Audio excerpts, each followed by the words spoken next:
World. His latest target is Panama. He's threatening to reimpose US control over the Panama Canal, claiming American vessels are being charged exorbitant fees. The fees being charged by Panama are ridiculous, highly unfair, especially knowing the extraordinary generosity that has been bestowed to Panama, I say very foolishly, by the United States. This complete ripoff of our country will immediately stop. It's going to stop. Meanwhile, Panamanian President Jose Raul Mulino fired back at Trump's attack, asserting that rules regarding the canal are non-negotiable. Every square meter of the Panama Canal and its surroundings belongs to Panama and will continue to be. The sovereignty and the independence of our country are non-negotiable. For more on this story, our news desk editor Jill Deeses joined us. And Jill, suffice to say, this perhaps wasn't a country or a place that we're expecting to see these tensions flaring between the US and China. But just talk to us about the nuances in this story, because there are a lot of them.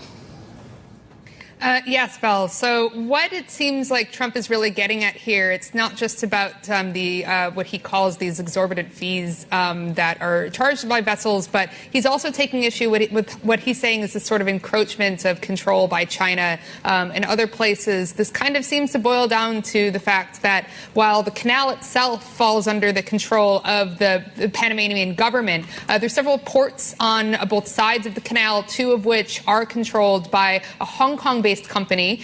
So it does seem like what Trump is ultimately implying here is that, there are nations like China that, he says have, sort of outsized control or influence over Panama. I would actually also point out that certainly you've seen China's influence in South and Central America grow pretty substantially over the past several years. I believe it was in 2017 or so when Panama sort of severed diplomatic relationships with Taiwan, obviously in part because of China's contentions over that situation. So you do have some of those concerns about influence that kind of enter the picture here. All that being said, what Trump is saying that he'd want to do here, take control of the Panama Canal again, there's not really a mechanism for doing that. So it really kind of remains to be seen, how serious, an allegation this is, what actual, kinds of things that Trump is implying would happen here. But I mean, as we've seen elsewhere in the world,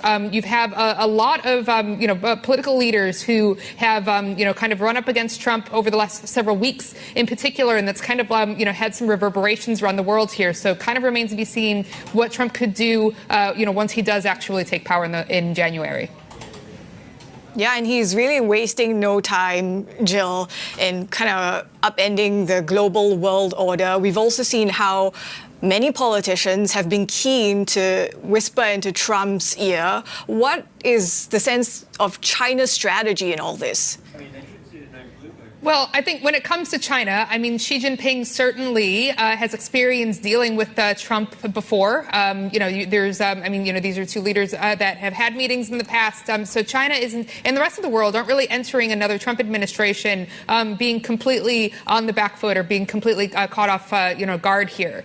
So when it comes to China, I mean, certainly there's this expectation of, we saw obviously the U.S.-China trade war launch during, Trump's first term in office. These anti-China sentiments within Washington, D.C. in particular have really become kind of a bipartisan issue here. I mean, you did see the continuation of Trump-era tariffs during the Biden administration. You actually saw sort of a tightening of the screws in several, aspects, including over semiconductors and other advanced technologies. And so, you have to imagine that Beijing is very aware of the possibility that that could continue under another Trump administration. There's some efforts there to kind of, safeguard its own industries and build up its own industries, but then also, potentially to actually reach out to Trump and the United States going forward. At this point, you've got a lot of leaders, China or, wherever have you, that understand that, that they still want to play ball with the United States. And that does mean kind of figuring out a way to manage Trump going forward, whether that means additional meetings or, other kind of, sweeteners and everything like that.